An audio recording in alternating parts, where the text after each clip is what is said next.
menyanyikan bersama lagu kebangsaan Indonesia Raya.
Hadirin disilakan duduk kembali.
Assalamualaikum warahmatullahi wabarakatuh. Selamat siang dan salam sejahtera bagi kita semua. Selamat datang yang terhormat Presiden Republik Indonesia, Bapak Prabowo Subianto, serta tamu undangan yang kami hormati di Auditorium Wisma Danantara Indonesia dalam acara Indonesia Economic Outlook 2026.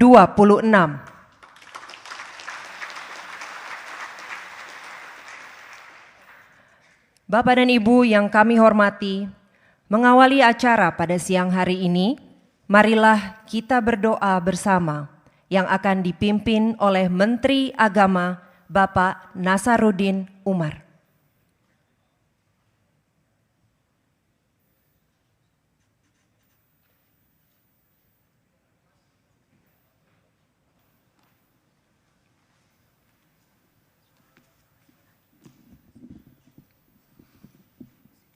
Bismillahirrahmanirrahim. Assalamualaikum warahmatullahi wabarakatuh.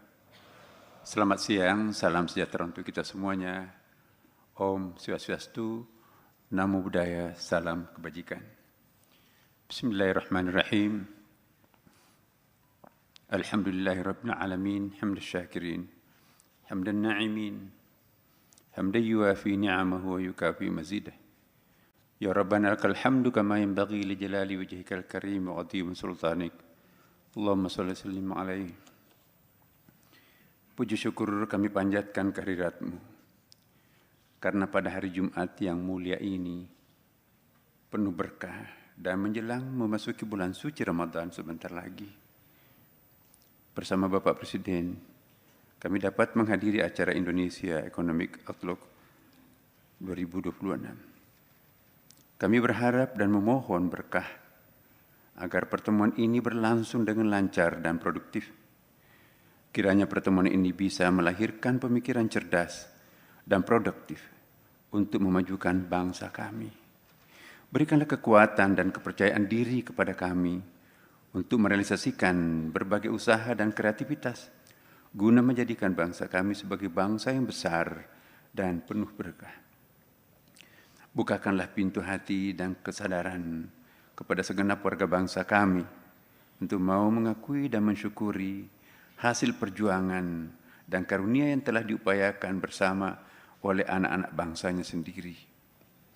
Kami betul-betul memohon, sinergikanlah hati dan pikiran kami agar bisa terus-menerus berikhtiar mengangkat citra dan martabat positif bangsa kami. Sebuah negeri yang baldatun thayyibah rabbun ghafur, negeri gemah ribah loh jinawi tata tentrem kertara harja.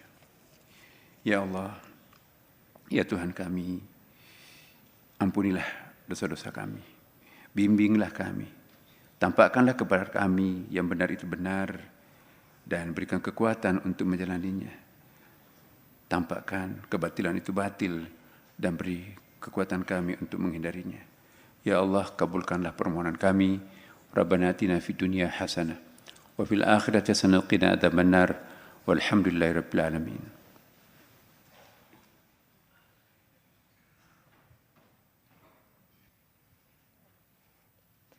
Bapak dan Ibu yang kami muliakan, selanjutnya marilah kita dengarkan laporan Menteri Koordinator Bidang Perekonomian Bapak Airlangga Hartarto. Kami persilakan.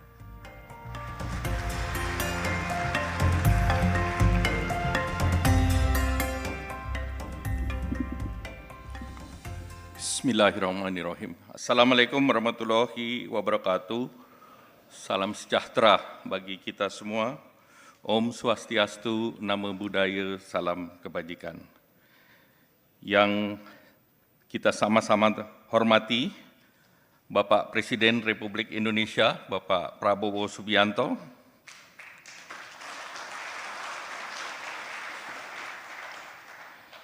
yang saya hormati para Menko, para Menteri, Kepala Lembaga dari Kabinet Merah Putih yang tanpa mengurangi rasa hormat tidak saya sebut satu persatu, Kepala OJK, Ketua Dewan Ekonomi Nasional, kemudian mewakili Gubernur Bank Indonesia, para Dubes negara sahabat yang mewakili IMF, World Bank, ADB, OECD, para pimpinan asosiasi dunia usaha, para ekonom, lembaga riset akademisi, perwakilan perbankan, lembaga jasa keuangan, lembaga internasional termasuk dari rating agency. Kami mengucapkan terima kasih dan mohon maaf Pak Presiden. The invitation is only less than 15 hours and all attend, and we thank you for the attendance. Pertama, marilah kita panjatkan puji syukur kehadirat Tuhan Yang Maha Esa karena kita dapat berkumpul di agenda Indonesia Economic Outlook bersama Bapak Presiden di Gedung Danantara. Dan kami ucapkan terima kasih kepada CEO Danantara yang baru landing, Pak Rosan, beserta jajaran Danantara, Pak Doni Oskaria dan Pak Pandu dan tim dari Kemenko yang menyediakan mempersiapkan acara ini. Dan apabila ada yang kurang memuaskan, blame-nya ke saya saja. Bapak Presiden, Bapak Ibu yang saya muliakan, di hari Jumat ini acara Ekonomi Outlook dihadiri oleh Duta Besar Negara Sahabat, kemudian juga dunia usaha, kemudian termasuk pension fund, asuransi, sekuritas, kemudian juga rating agency, para ekonom dan akademisi, kemudian juga disaksikan masyarakat umum melalui media elektronik live, Pak Presiden.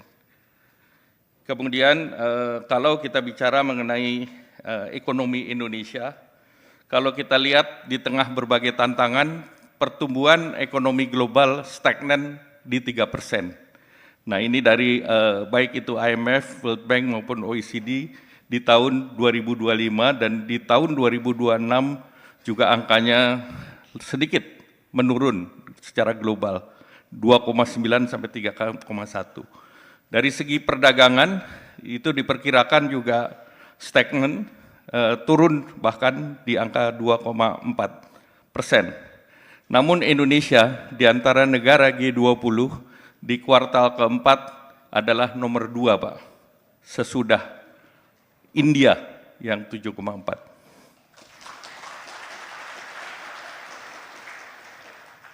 Kalau kita lihat pertumbuhan kita yang secara year 5,11%, ini didukung oleh konsumsi rumah tangga yang tumbuh kuat sebesar 4,98%.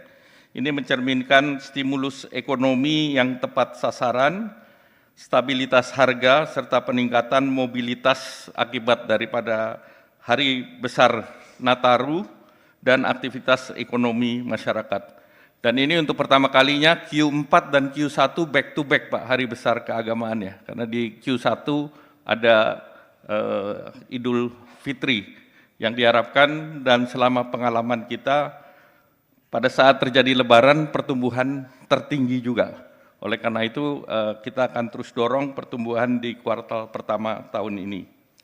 Konsumsi organisasi lembaga kemasyarakatan juga tumbuh tinggi 5,13. Ini peningkatan kegiatan sosial dan kebijakan bencana yang responsif, Pak. Jadi ini juga berkontribusi terhadap pertumbuhan ekonomi.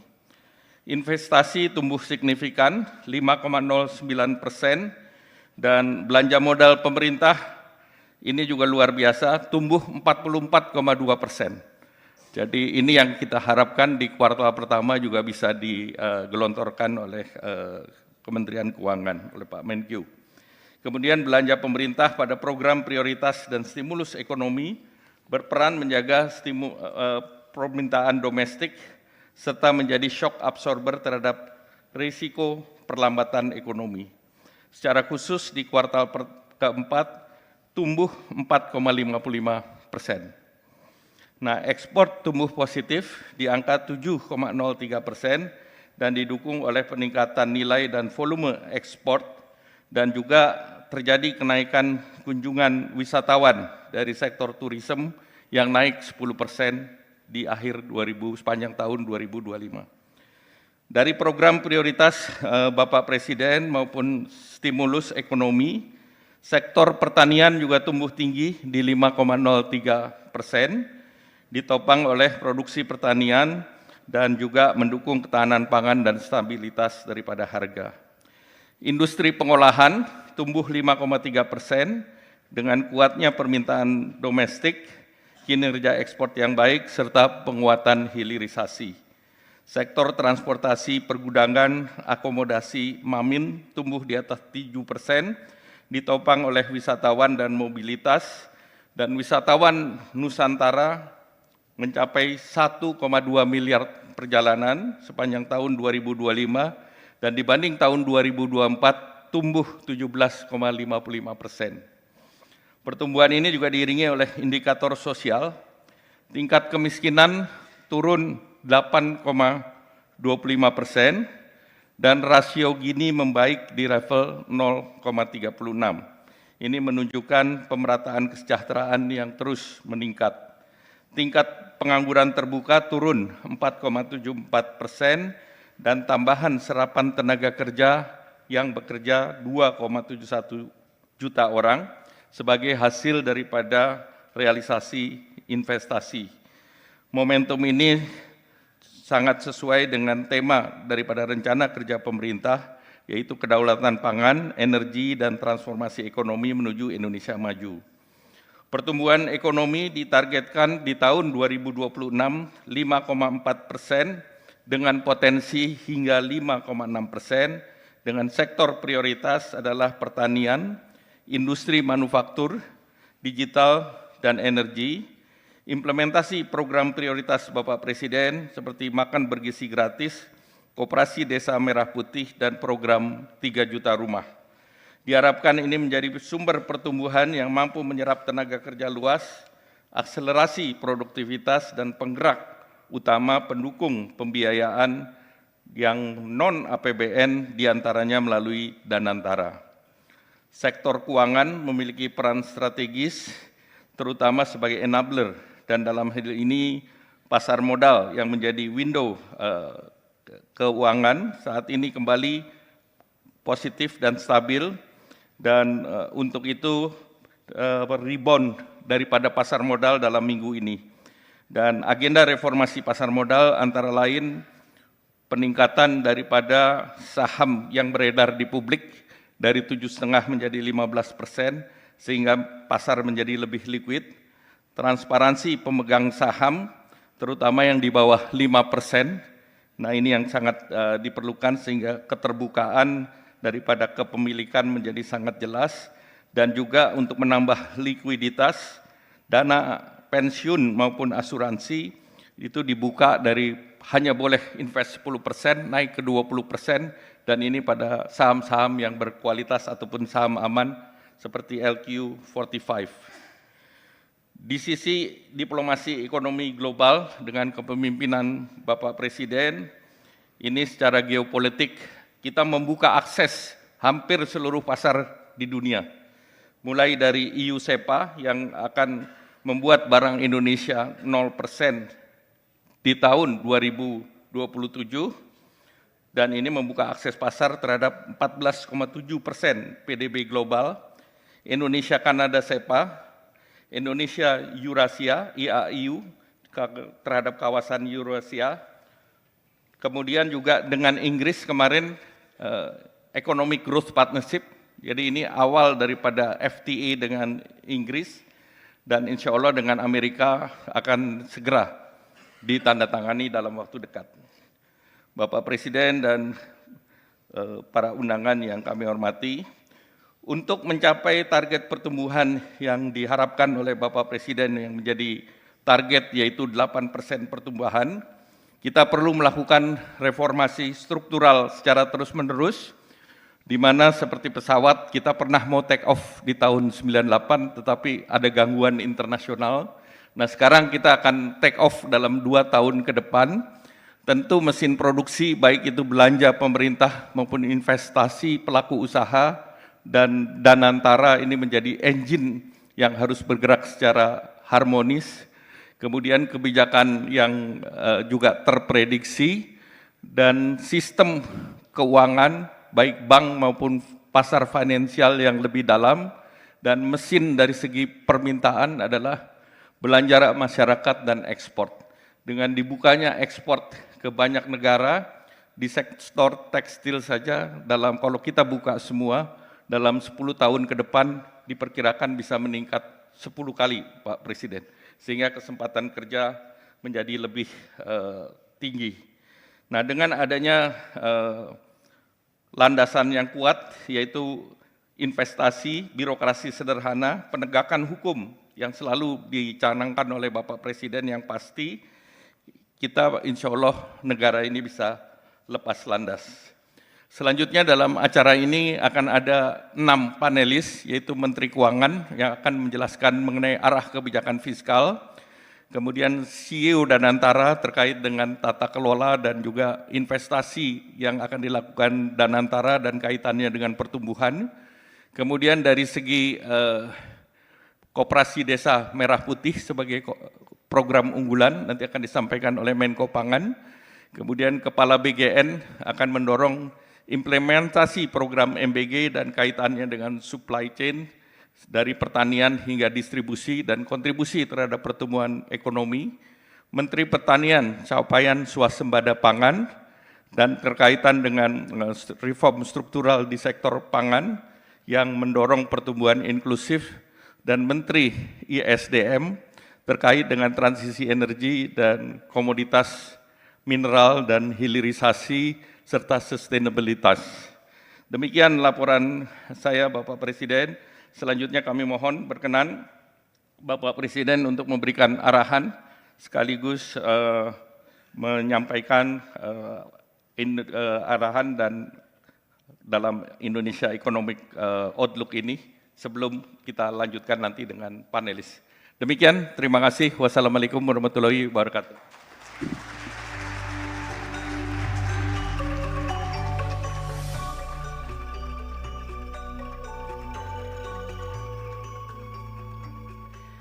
Bapak Ibu yang kami hormati, selanjutnya marilah kita simak bersama sambutan Presiden Republik Indonesia Bapak Prabowo Subianto.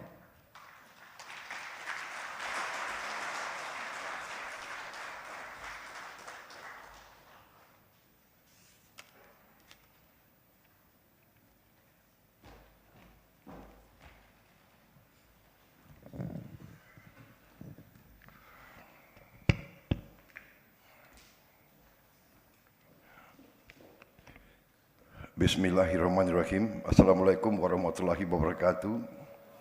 Selamat siang, salam sejahtera bagi kita sekalian.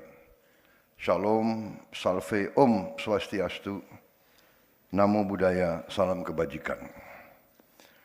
Yang saya hormati, Menteri Koordinator Perekonomian sebagai penyelenggara, Saudara Erlangga Hartarto beserta seluruh jajaran yang hadir, Kepala Badan Pengelola Investasi dan Antara yang sekaligus adalah Menteri Investasi dan Hilirisasi dan juga Kepala Badan Koordinasi Penanaman Modal, Saudara Rozan Perkasa Roslani,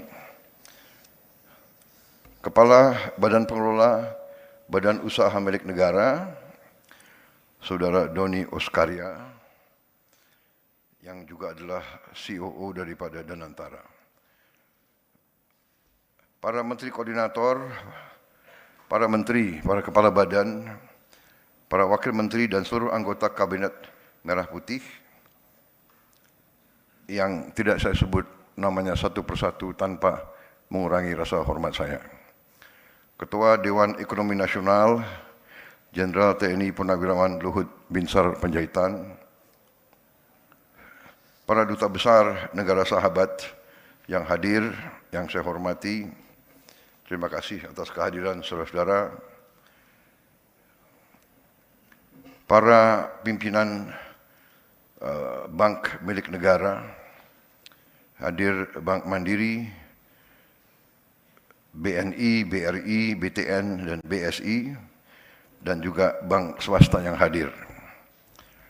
Para pimpinan Asosiasi Dunia Usaha yang hadir di sini, di antaranya hadir Ketua Umum Kamar Dagang Indonesia, Saudara Anindya Novian Bakri.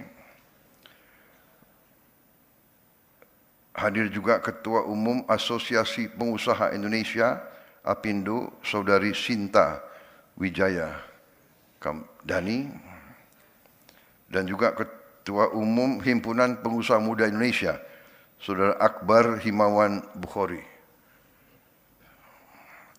Yang saya hormati juga para pimpinan perusahaan-perusahaan perbankan yang hadir, para pimpinan lembaga jasa keuangan,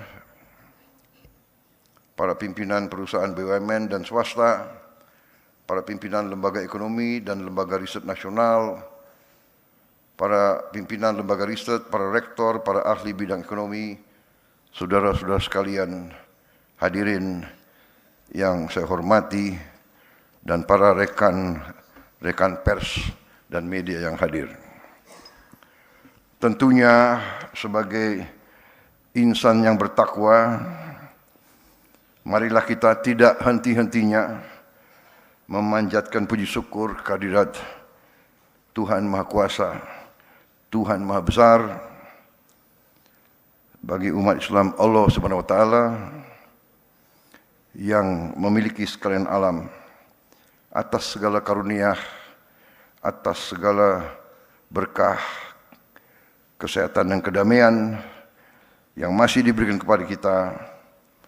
Kita bersyukur terus, Selagi kita juga selalu berdoa agar saudara-saudara kita yang mengalami kesulitan akibat berbagai musibah bencana di berbagai daerah senantiasa diberi kekuatan dan senantiasa diberi kebaikan oleh Yang Maha Kuasa, segera dipulihkan kehidupannya menjadi normal kembali.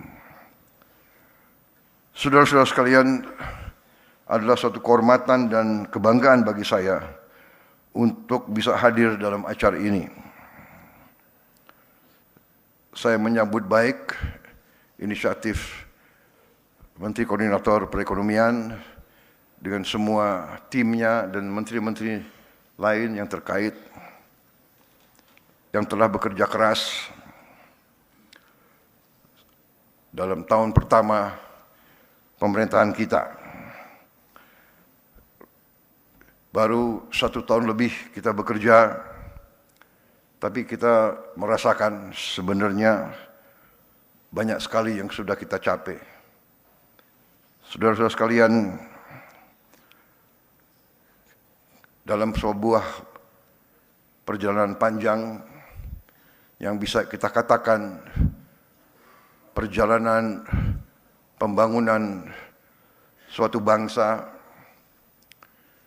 dibutuhkan stamina, ketahanan, dibutuhkan kesabaran, dibutuhkan keteguhan hati, dibutuhkan semangat, tidak menyerah, dan juga dibutuhkan keberanian. Saudara-saudara sekalian, dibutuhkan keberanian untuk mencari akar masalah, dibutuhkan keberanian untuk melihat kenyataan real, bukan keadaan yang kita harapkan, tapi keadaan yang nyata.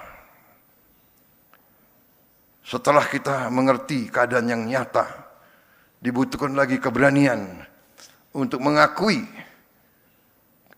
kesulitan-kesulitan kita, mengakui kelemahan-kelemahan kita. Dalam pembangunan suatu bangsa, kita ibaratkan sebuah perjalanan jauh, sebuah long march, dan kita tahu bahwa perjalanan jauh selalu dimulai dengan satu langkah. Kita bersyukur bahwa kita sudah melakukan banyak langkah. Kita bersyukur semua pendiri bangsa telah meletakkan dasar yang luar biasa bagi kita.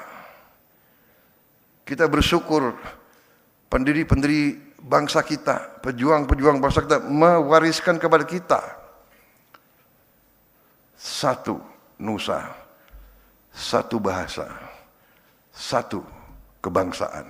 Kita bersyukur bahwa kita majemuk, kita terdiri dari berbagai ratusan kelompok etnis, kita terdiri dari ras-ras yang berbeda, kita terdiri dari penduduk yang punya agama-agama besar yang berbeda, tapi kita bisa bersatu. Kita bisa bersatu dalam usaha bersama mencari kehidupan yang lebih baik. Saya ingatkan bahwa tugas kita bernegara adalah mencari kehidupan yang lebih baik untuk rakyat kita. Tugas dan tanggung jawab setiap pemerintah di setiap negara di seluruh dunia adalah untuk bekerja, berjuang untuk memberi kehidupan yang layak bagi rakyatnya. Saudara-saudara sekalian, saya mengajak kita untuk realistis. Kita selalu mengatakan kita ingin jadi negara yang maju. Benar, kita ingin menjadi negara maju. Tapi jangan kita berpretensi kita mau mencapai tingkatan yang sama dengan negara-negara yang sudah ratusan tahun sebelum kita mencapai tingkat teknologi dan industri yang sangat maju. Kita punya cita-cita tinggi, tapi kita punya sikap yang realistis. Yang penting bagi kita adalah kita harus menjaga dan mengelola seluruh kekayaan negara, seluruh sumber daya alam kita, dan kita kelola, kita jaga, dan kita pergunakan sebesar-besarnya untuk kepentingan seluruh rakyat Indonesia. Itu tujuan kita. Dan itu yang saya sebagai kepala pemerintah, sebagai kepala negara, saya bertekad untuk melaksanakan. Kita harus berani, saya katakan tadi, mengakui kesulitan-kesulitan kita dan kelemahan-kelemahan kita. Kita bersyukur dengan apa yang kita telah capai, dan untuk itu saya ucapan terima kasih kepada tim saya, kepada para menteri saya, kepala badan, semua tim saya. Saya merasa bangga dengan prestasi saudara-saudara, dengan kerja keras saudara-saudara.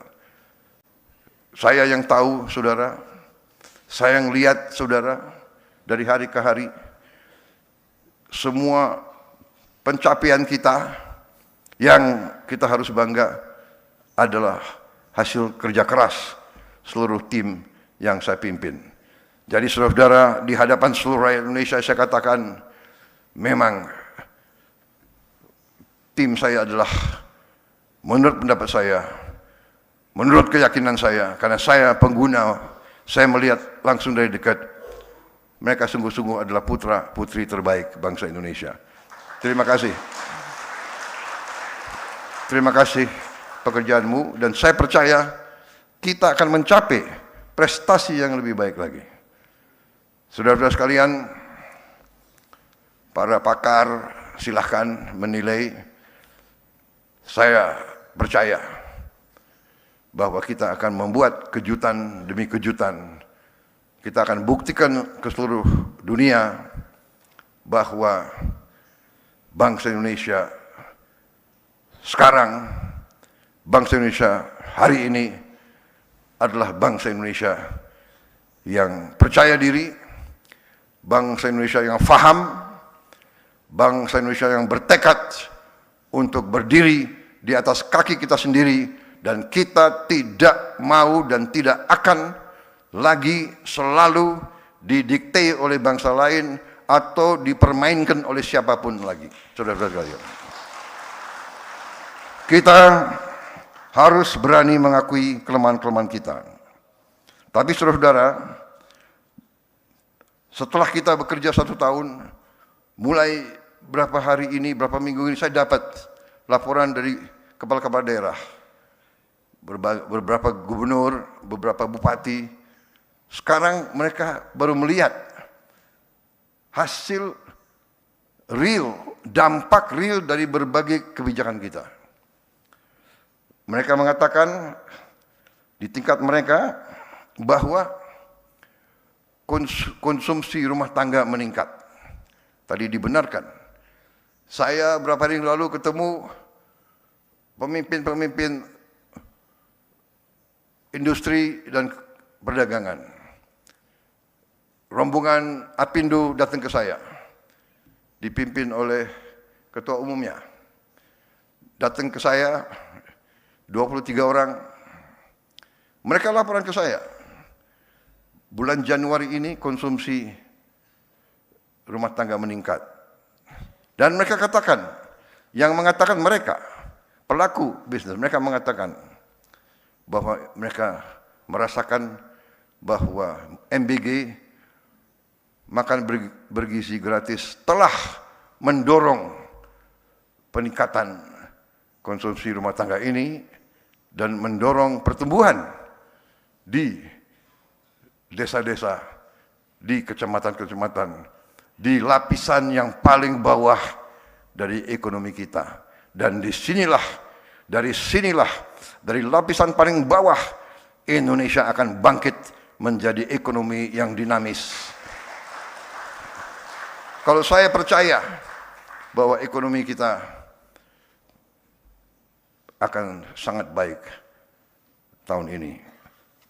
Kita selalu menghadapi mereka-mereka yang selalu memandang rendah bangsa kita.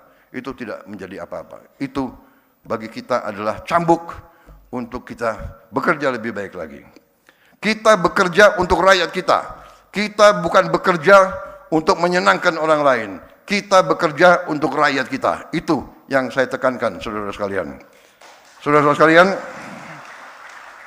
para kepala daerah melaporkan di daerah-daerah mereka sudah melihat kemiskinan menurun. Mereka sudah merasakan pengangguran terbuka menurun. Mereka juga melihat tren bahwa jumlah orang bekerja meningkat. Mereka juga menghitung rasio Gini dalam tren menurun. Saudara-saudara sekalian, dari makan bergizi gratis program kita saja, hari ini kita telah mencapai 60.200.000 penerima manfaat.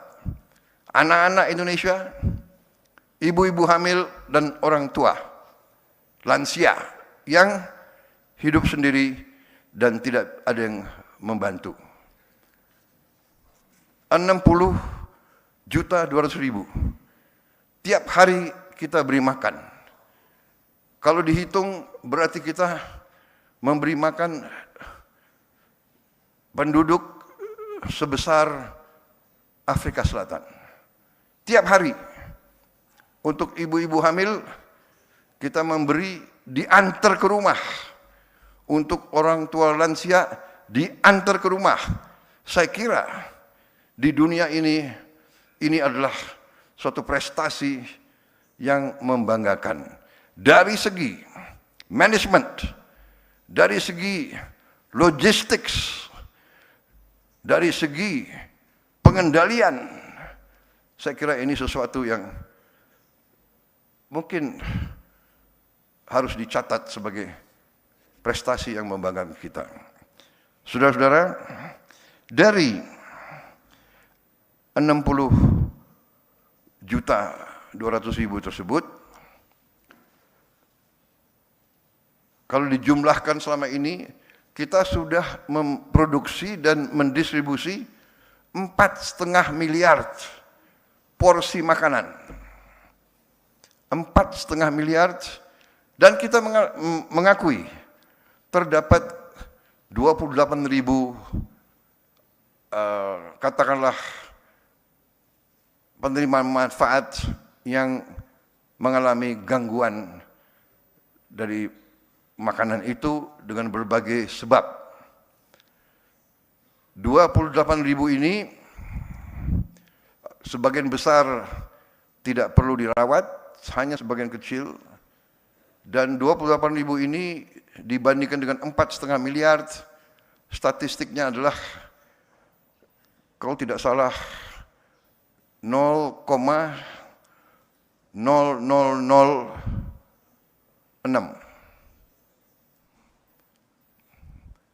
Saya ulangi karena mungkin matematik saya kurang.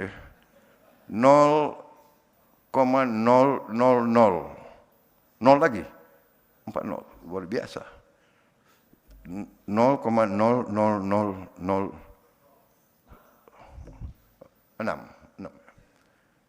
Berarti ini adalah 99 ya, 99994. Mereka yang pintar-pintar, makanya saya presiden, kau menteri saya gitu.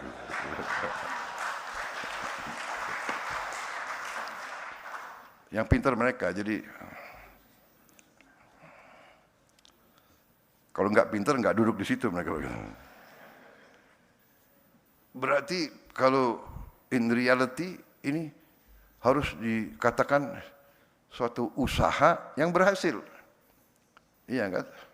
Kita ingin zero error. Itu harus kita capai. Tadi pagi saya baru resmikan SPPG polisi. Nanti begitu selesai jumlahnya akan lebih dari 1.100. Saya lihat dan saya kagum dengan kualitasnya. Dan saya percaya, saya dapat laporan dari Kepala BGN, di tempat-tempat lain juga sudah seperti itu. Ya.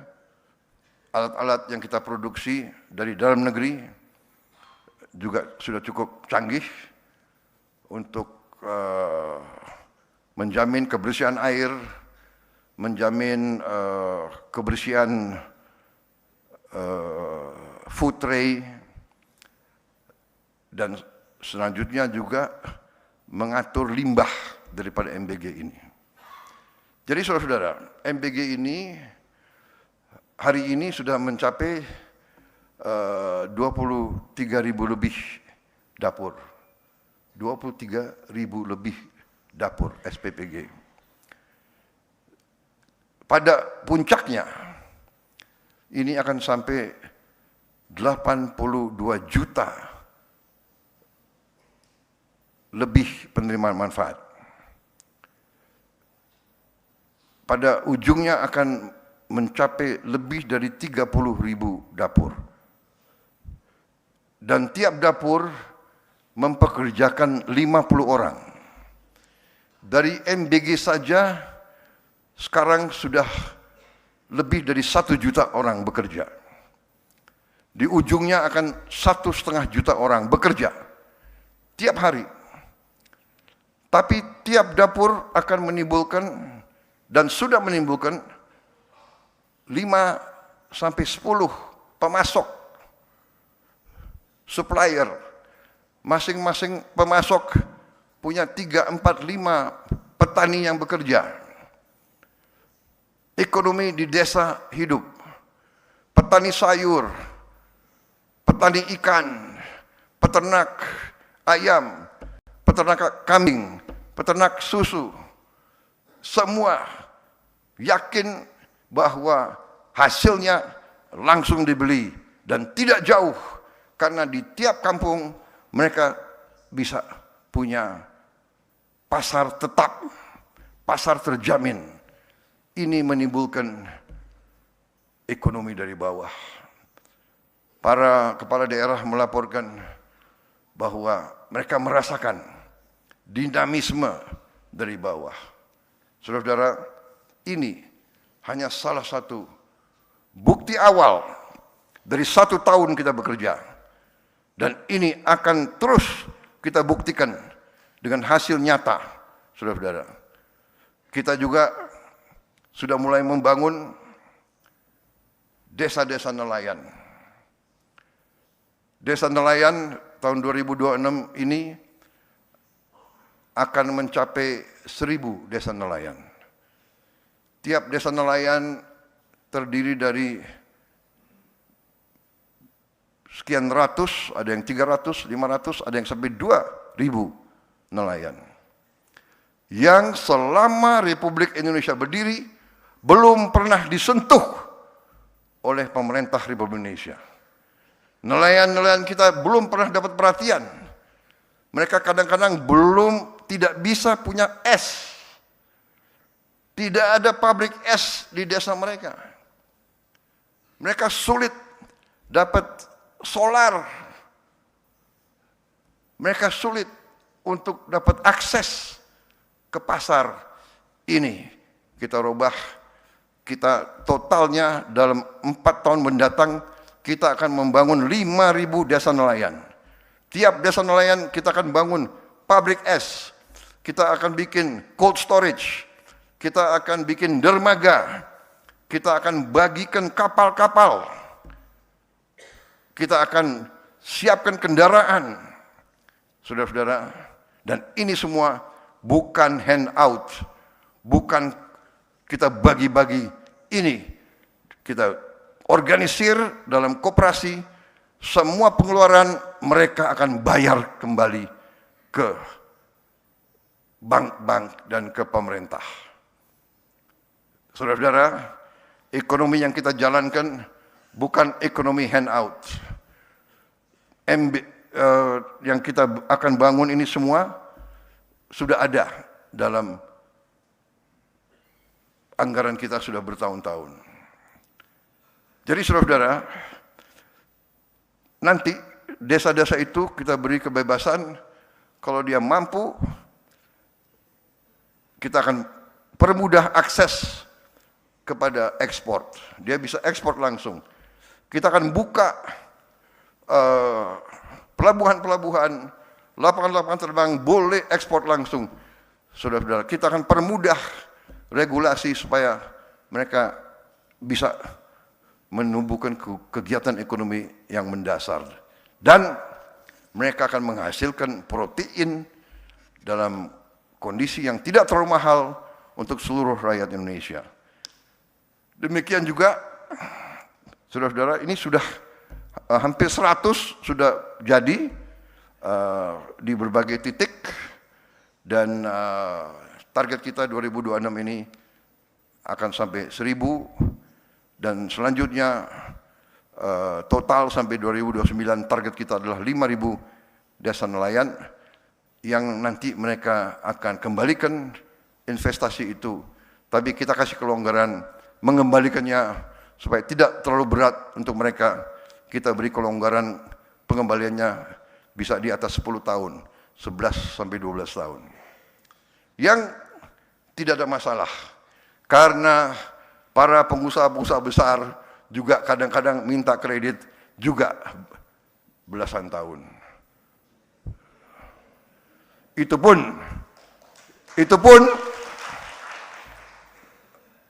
sering minta restrukturisasi. Ya kan? Saya ini sudah lama jadi orang Indonesia dan saya pernah jadi pengusaha juga, ya. Saya pun pernah minta restrukturisasi. Dengan kata lain lebih sederhana, minta belas kasihan perpanjangan untuk kembali. Benar atau tidak? Mana menteri-menteri pengusaha? Saudara-saudara, kalau pengusaha besar boleh dikasih apa itu? Haircut. Apalagi haircut bagi wenaknya sendiri, haircut. Masa nelayan-nelayan kita enggak kita berdayakan? Belum pernah mereka dapat kesempatan ini. Banyak yang nangis di pulau-pulau terpencil.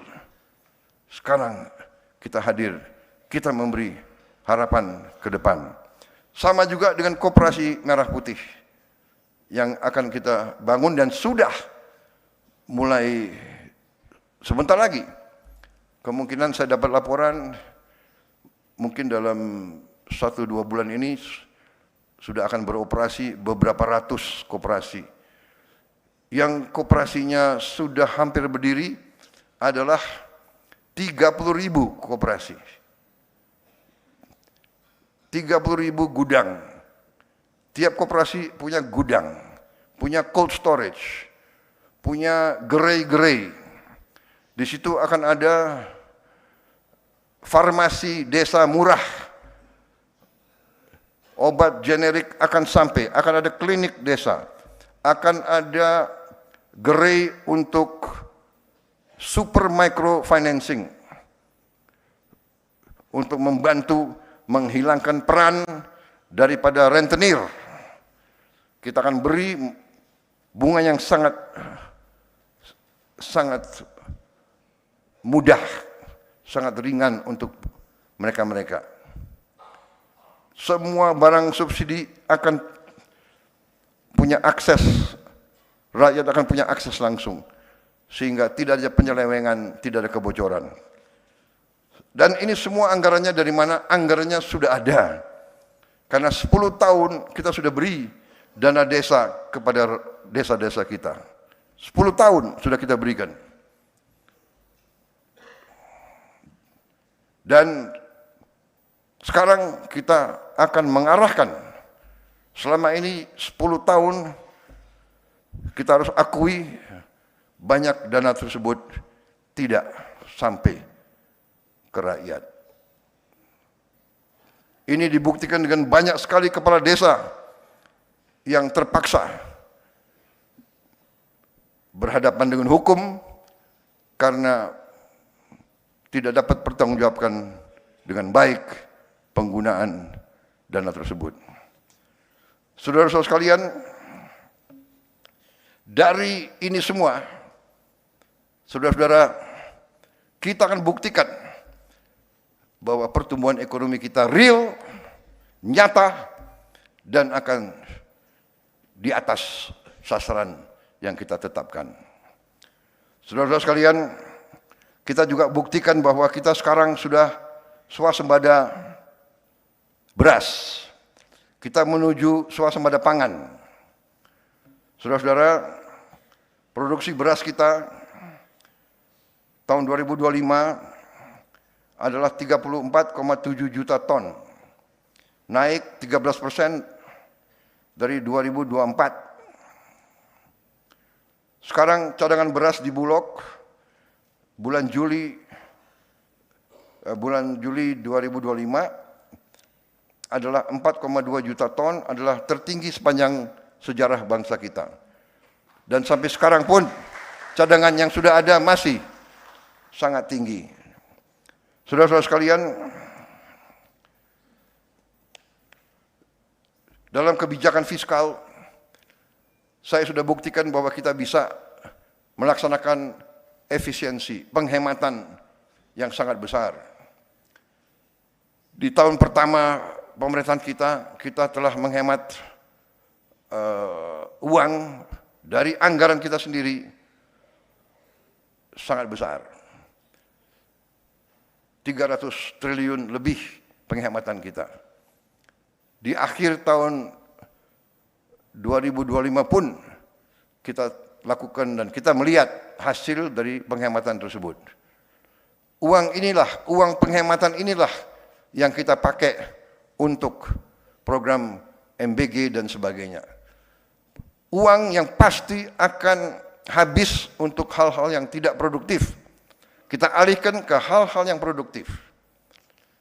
Kita mengeluarkan semua yang bersifat tidak produktif, perjalanan luar negeri, seremoni-seremoni yang tidak perlu, rapat seminar,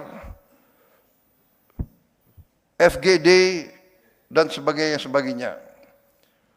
Kajian-kajian, analisa-analisa, sudah tidak perlu terlalu banyak kajian dan analisa. Kita sudah tahu masalahnya. Kekurangan infrastruktur, lakukan. Desa perlu jembatan, buat. Rakyat lapar, cari pangan. Nggak usah terlalu banyak analisa, ya. Ini kita sudah hemat sangat luar biasa. Di tahun pertama 308 triliun rupiah kita sudah hemat. Ini berapa miliar dolar nih? 308 T. Berapa? 18 miliar dolar. 18 miliar dolar. Dan kita bisa lakukan lebih besar lagi. Ya, kebocoran harus kita tutup.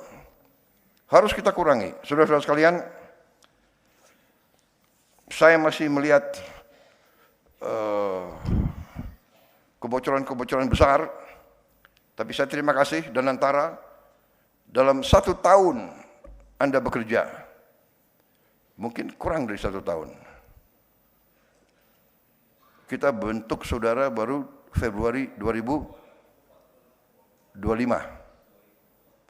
Februari ya, 3-4-5 bulan pendirian, belum 1 tahun. Tapi saudara sudah, saya dapat laporan sementara, ya, hasil daripada efisiensi saudara, reformasi saudara, sudah melahirkan hasil 4 kali lipat daripada tahun 2024. Ini luar biasa, tapi harus terus dikejar. Saya menuntut return on asset ya 7% lah. Kenapa senyum?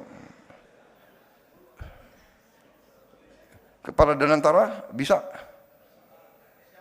Siap. Kok siapnya kurang tegas itu ya? Siap gitu loh. Siap. Wah itu.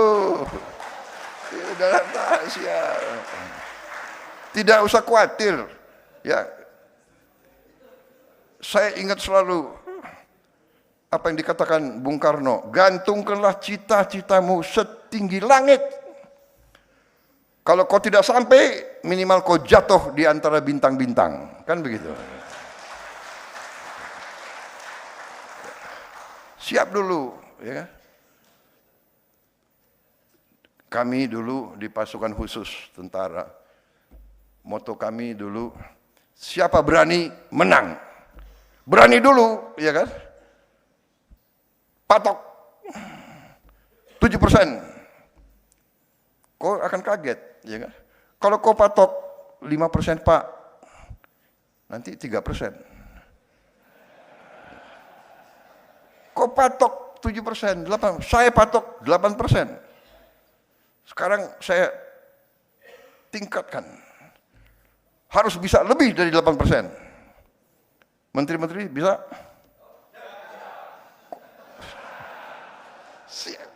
Siap gitu loh. Percaya sama saya, kalian sendiri akan kaget ya. Kalian sendiri akan kaget, benar nggak? Angka-angka saya banyak, tapi saya nggak mau bicara terlalu panjang karena inti yang saya sampaikan sudah saya sampaikan. Saudara-saudara, esensiasi dan tidak ada masalah banyak kawan-kawan di luar negeri. Kita tidak perlu malu kalau kita punya kekurangan. Korupsi masih terlalu banyak. Kita harus habiskan korupsi dari bumi Indonesia. Ya.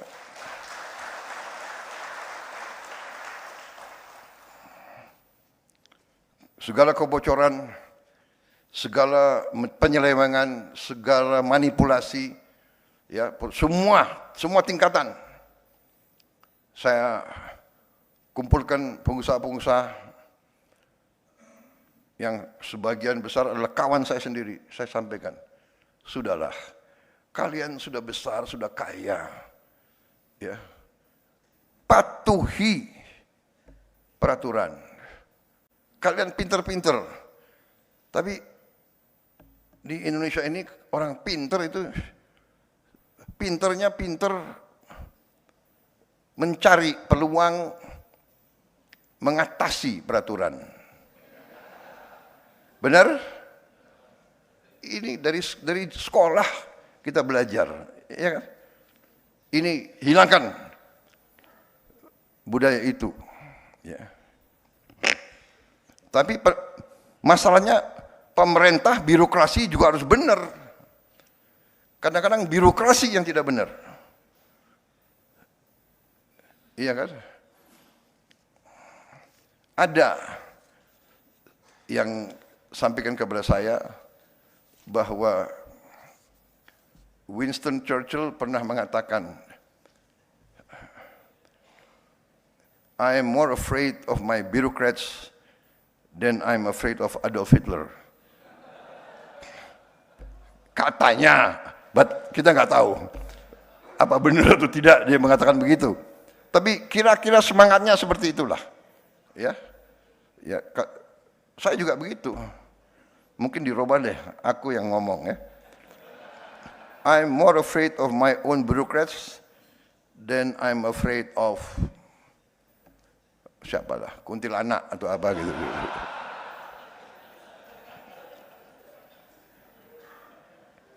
So, kita harus bersihkan, ya, kita harus ada the new Indonesia. The new Indonesia harus tidak boleh ada korupsi. Untung kita masih negara apa itu? Kita negara demokrasi kan? Benar ya? Demokrasi apa? Agak demokrasi ya. Agak ya. Lumayan lah demokrasi kita kan. Kalau nggak ada demokrasi, gue nggak jadi presiden loh, saudara. Iya kan? Benar nggak? Jadi jangan ini loh, ada apa tuh? Kelompok-kelompok yang selalu mengeluh. Indonesia beginilah, ya. Prabowo otoriter lah, benar nggak? Tapi kalau ditanya rakyat, jangan-jangan perlu juga sedikit-sedikit otoriter. Jangan-jangan untuk melawan koruptor-koruptor itu. Tapi kita demokratis, jadi kita masih moderat, ya. Banyak negara lain nggak tahu lah, hari ini ada, besoknya nggak ada. Iya kan? Jangan-jangan efektif yang itu, jangan-jangan. Waduh, ini ada banyak wartawan ya. Waduh, ada lagi banyak duta besar. Negara barat lagi, waduh gue. I am completely democratic. Completely. Sudah. Jadi kita bertekad ya. Saya bertekad patuhi hukum.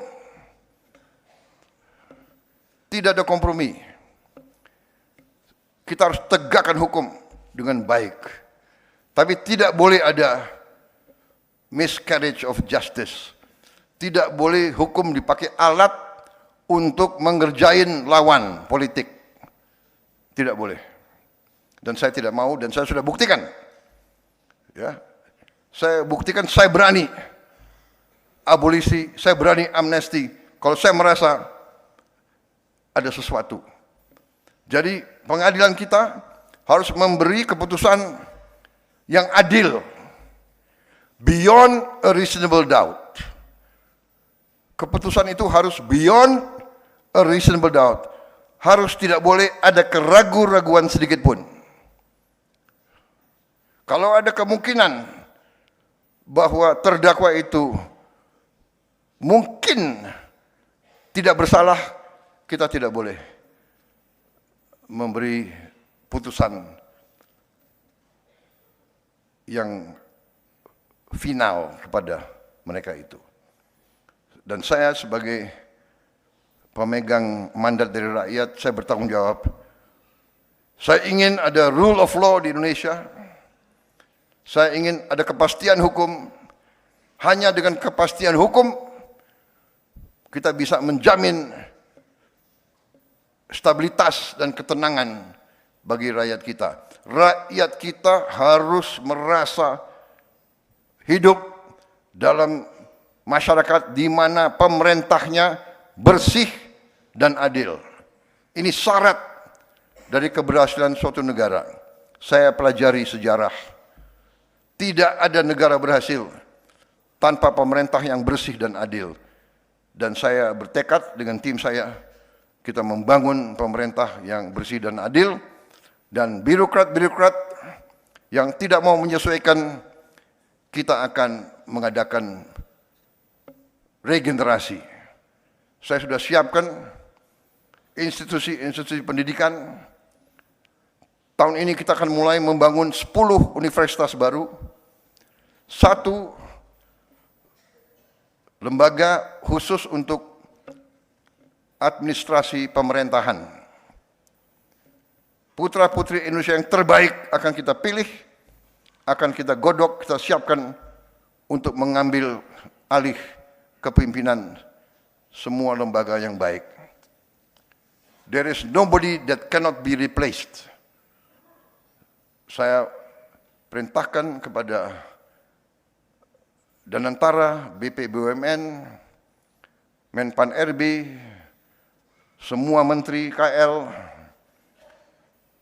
beri wewenang penuh untuk mengganti semua pejabat-pejabat yang tidak perform dengan baik atau yang melanggar. Saya terima kasih kepada semua penegak hukum yang telah bekerja keras. Saudara sekalian, Indonesia harus berani memperbaiki semua bidang, semua sektor, termasuk kebersihan setiap desa, kecamatan, kota, kabupaten, ibu kota provinsi, dan ibu kota negara. Saya minta dalam waktu sesingkat-singkatnya, kita akan buktikan. Saya minta kebersihan sampah. Saya terima kasih beberapa lembaga pendidikan kita telah mengembangkan alat-alat recycling, alat-alat pemusnah sampah yang ramah lingkungan, tidak merusak, tidak menimbulkan bau, yang cukup dalam skala-skala kecil. Kita berharap ada alat-alat itu di setiap kelurahan kita, di setiap kecamatan kita, sehingga tidak perlu jauh-jauh ke TPA. Sampah diselesaikan di tingkat yang terendah. Ini kita akan laksanakan tahun ini juga. Yang besar-besar, ya kita terpaksa cari teknologi yang terbaik, dan kita sudah mulai. Saudara-saudara sekalian, saya minta Indonesia asri, aman, sehat, resik, dan indah. Ini sudah mulai bekerja. Saya juga berharap kita akan lakukan gentengisasi seluruh desa, kecamatan, kabupaten, dan seluruh kota-kota besar Indonesia. Saya kira itu yang saya ingin sampaikan. Saya percaya stabilitas politik di Indonesia bisa kita jaga dengan baik, tegas, kita jaga keamanan untuk semua. Kita hormati semua perjanjian yang dibangun oleh Indonesia sebagai pemerintah. Kita punya track record yang sangat besar. Indonesia belum pernah default dalam sejarah kita. Kita selalu hormati semua perjanjian pemerintah-pemerintah pendahulu. Kita terbuka untuk investasi dari manapun, dan kita yakin bahwa kita akan bangkit dengan sangat meyakinkan. Saya namakan, saya punya strategi adalah Indonesia Incorporated. Yang besar, yang kuat, yang menengah, yang kecil, yang kurang, semua bekerja sama. Yang besar, maju, tarik. Yang kurang, kuat. Yang kuat, tarik. Yang lemah. Pemerintah yang bersih dan adil, bantu yang paling lemah dan paling miskin. Kita bangkit bersama. Indonesia insya Allah nanti bukan saja raksasa yang tertidur, tapi kita harus bangkit menjadi raksasa yang mampu berdiri dan membangun kehidupan yang lebih baik bagi rakyatnya. Terima kasih. Wassalamualaikum warahmatullahi wabarakatuh. Salam sejahtera bagi kita sekalian. Shalom Salve, Santi Santi Namo Buddhaya, salam kebajikan. Terima kasih, selamat melaksanakan sarasihan ini. Terima kasih.